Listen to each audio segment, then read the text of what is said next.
After many sleepless nights filled with agony and anguish and torment, I am ready to set out the entire back catalogue of Paysage Die in order from my, and I'm going to be careful about how I phrase this, from my 8th favourite album to my favourite album. And I have to phrase it that way to reflect the fact that my 8th favourite is still a 9.99 recurring out of 10 album. I won't be doing deep analysis as I go through the albums because there won't be time for that. I want to do a tight 15 minutes, but the whole point is actually just to set out the order because I'm not sure I've come across somebody doing this before, and frankly I like making lists. I won't be including the 2 ambient albums, although as a bit of housekeeping, Einsamkeit is my favourite of the 2 ambient albums over Die Festung. Einsamkeit is mostly very minimalist ambience, which is a little bit more up my street than Die Festung, although that's a very charming and beautiful release too. I find Einsamkeit good to have on at a low volume in the background while I'm doing something else, perhaps a piece of writing. That's how it's best enjoyed for me. So with that said, I'm going to dive straight in, and it will be, I'm going to say my 8th favourite Paysage Die album is Schattengang. The reason I'm going to put it in there at number 8 is because of all of the albums, I would say this is the only one that, I know they're all officially listed as demos, but somehow this one does actually feel a bit like a demo to me. The sound is a little less consistent and Paysage-ish than the others, and perhaps isn't quite as coherent as a complete piece of work. Although I will say that the beginning of track 2 is a fantastic example of the setup and blast that every black metal band does a version of at some point. It's just got that little moment of tension before the drums and vocals burst through. It's very well done, and I do love the album, but it's just it's a 9 point something as opposed to the solid 10 out of 10 that every other album is. So Schattengang at number 8. Number 7, possibly a controversial choice. At number 7, I will put the eponymous album, Paysage Die. And the reason I think it could be a controversial choice is I can imagine there are people who think it actually contains the best Paysage Die track, Welthouse Ice. And I can see that argument because it's an absolute monster of a song. Obviously, trying to describe a Paysage Die song, it's ridiculous to even attempt it, so I won't be doing that. That's not what this clip is about. It's more about me just being enthusiastic and saying, oh, this is brilliant, this is fantastic. But there is something about Welthouse Ice that is a cut above the other songs. But despite that, it's not actually my favourite Paysage Die song. I will get to that. But it's certainly a massive track, and perhaps the other 2 songs aren't quite as distinctive or memorable as that one. I would also say it's the harshest sounding album in the catalogue, which is actually quite an achievement given the context. But you've got this spectacular first track, then 2 very good songs, perhaps not quite as memorable as some of the other songs in the catalogue. So if I'm trying to split hairs to arrange an order, that's why Paysage Die goes in at number 7. Number 6, I will put Nacht. And again, it's really absurd that an album as good as Nacht is only my 6th favourite album by a band, and this album is particularly atmospheric. The first track, it's very minimalist, it's quite a lengthy ambient piece, but it's really effective. Winter really does know how to create a mood. The music of Paysage Die generally, whether it's with or without the metal, it's always very entrancing. But the guitars and drums don't arrive until track 2 here, and when they do, it is sensationally good. Nacht is unique in that it captures the darkness of night, obviously, as the title suggests, rather than the cold indifference of winter, like most of the other Paysage albums. Not all of them do that, but that's what most of the other albums do, and it does capture the night feeling very well. The groundwork is obviously done by the first track, because you do actually feel like you're drifting through, or you're in tune with space or the darkness of the night sky, rather than engaging with the freezing nature theme of the other albums. It is a genuinely black album, and the final track is actually a huge highlight as well, with this gorgeous, it's almost euphoric, it's almost a false finale before the music comes back in and plays itself out. It's a very satisfying listen, but it's going in there at number 6. Then number 5, I will put Kristall and Isa. And it's surprising to me that I would have Kristall and Isa at number 5, which is quite low down the list, because it does actually have my favourite Paysage Die song, which is the final track, Kerker.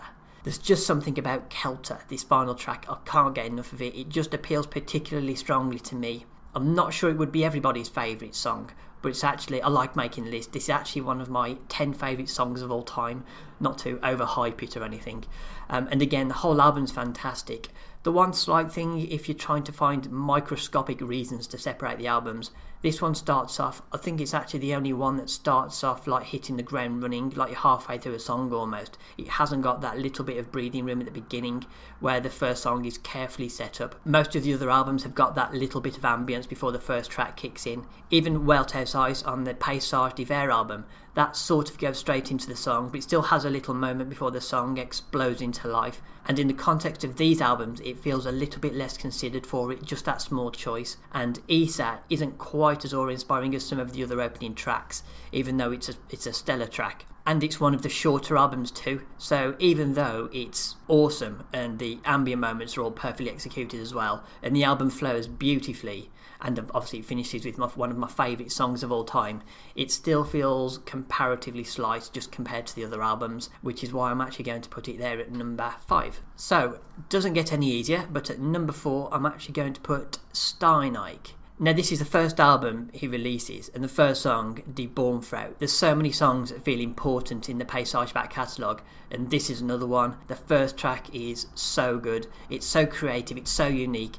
I mean, you think, it's one-man black metal, how unique can it really be? Well, there are 3 songs here. All 3 songs are unique, but the first one in particular is just this extraordinary, singular expression of pure black metal. And I'll actually mention the vocals here, which I haven't done yet, because they're just otherworldly and maybe the most intense that they are in the whole catalogue. And there's one section where they actually go off to another level. And the next 2 songs, they're not exactly black metal. They're both very slow and deliberate, and they're actually quite unnerving, but there's something so captivating about them as well. They're very atmospheric tracks, and they actually feel like the chapters of a story. You feel like you're being presented with a concept piece. So yeah, it opens up the whole Paysage catalogue with an album as good as this, and it's only number 4. Then, starting to come down the stretch, we get to number 3. And number 3, when I originally started to concoct this order, I thought there was a case, well there's a case for most of the albums, but I thought there was a case that this was going to be my favourite of the albums. But after a lot of consideration, I've decided number 3 is Kerker. Now each album is unique, but this one in particular has a very strange, obscure sound. I actually remember the first time I listened to it, I had it on when I was going to sleep, because obviously all the Paysage Die Festung albums, even though the music is generally very harsh and very intense, the repetition is hypnotic and it's very relaxing, so I thought I'd actually take a chance and listen to Kerker as I fell asleep. Wouldn't normally do that, but because of this strange, cavernous, vibrating drone that's sort of omnipresent throughout the whole album, I didn't even know this album had guitars and drums on it at all. I thought it was an ambient album because all I could hear from the speakers was this opaque vibration.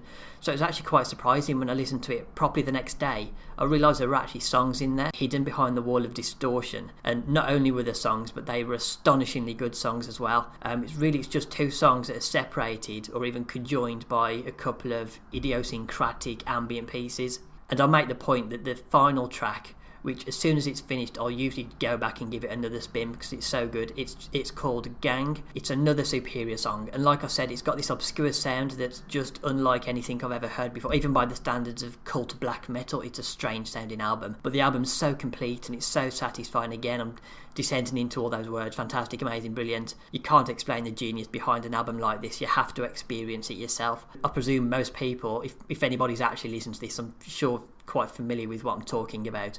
But Kerker, I think, is an actual piece of art. It's a 100 out of 100 album, and it's number 3. So 2 to go, and which one do I put in at number 2? At number 2 I will put Winterkaelte. Now, Winterkaelte was actually the first Paysage album I heard, and not only did it instantly enrapture me, there are a few other notable things about it too. It's a sprawling album. I think it's the longest in the catalogue actually, about as much as you can get onto a CD. So there's plenty to enjoy and absorb and acquaint yourself with, and it will take a while to appreciate the whole album. And it's amazing song after amazing song, but I especially like track 2, Ich Star, which is a slower track, and it actually feels like a trudge through a freezing blizzard, and the vocals are like the wind howling against your apple red cheeks. It's a very enjoyable track, and the final track, Finsternis, is just another one that's out of this world. But it's also got this track Winter, which is very reminiscent of Esudut, and that is the correct pronunciation because I checked, that's how Varg pronounces it.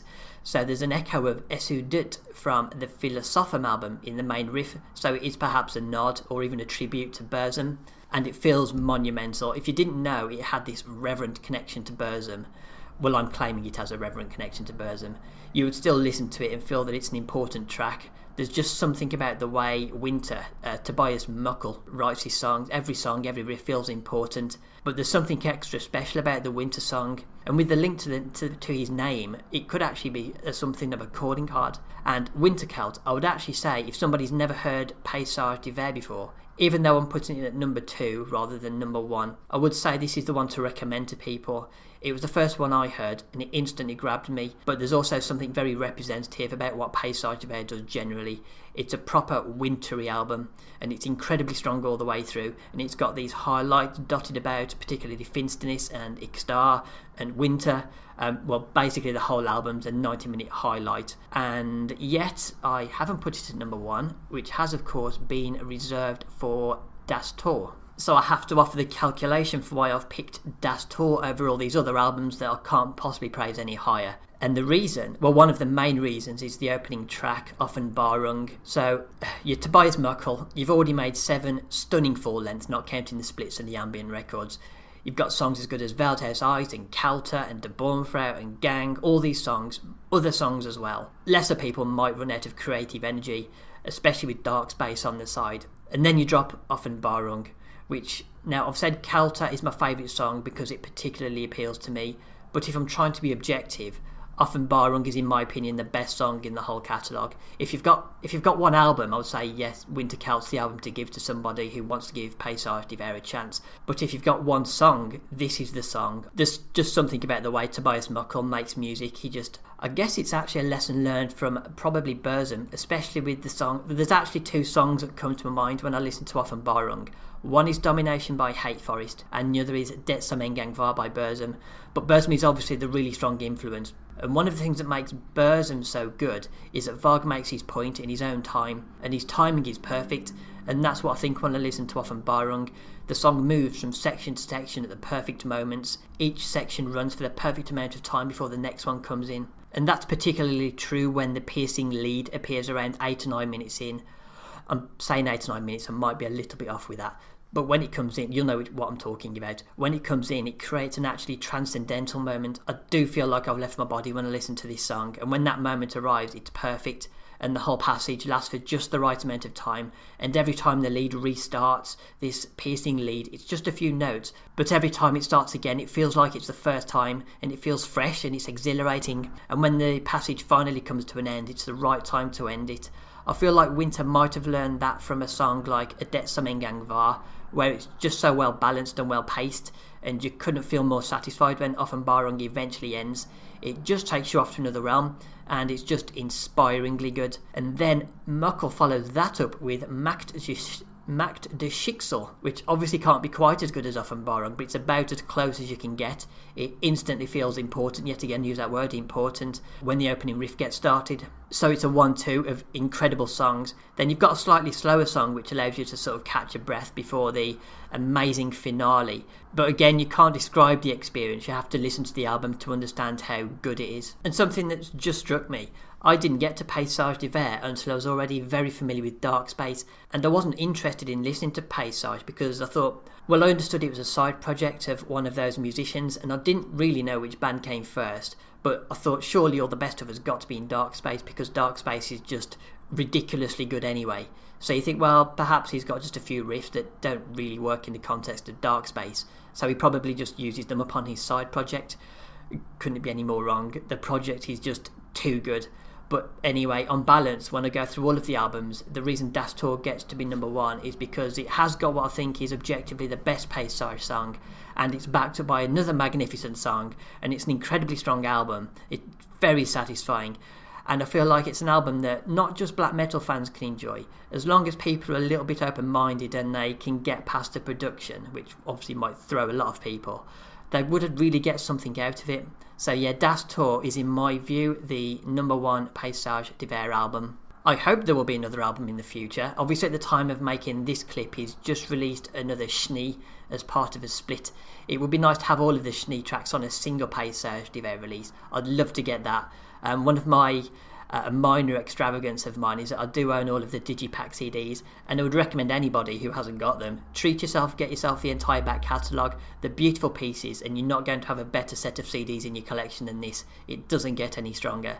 8 albums, 10 if you count the ambient albums too, but there's not an error or a misjudgment anywhere. It's a flawless collection. So I guess I've gushed enough and I have reached my conclusion, so I'll end it there, and thank you for listening.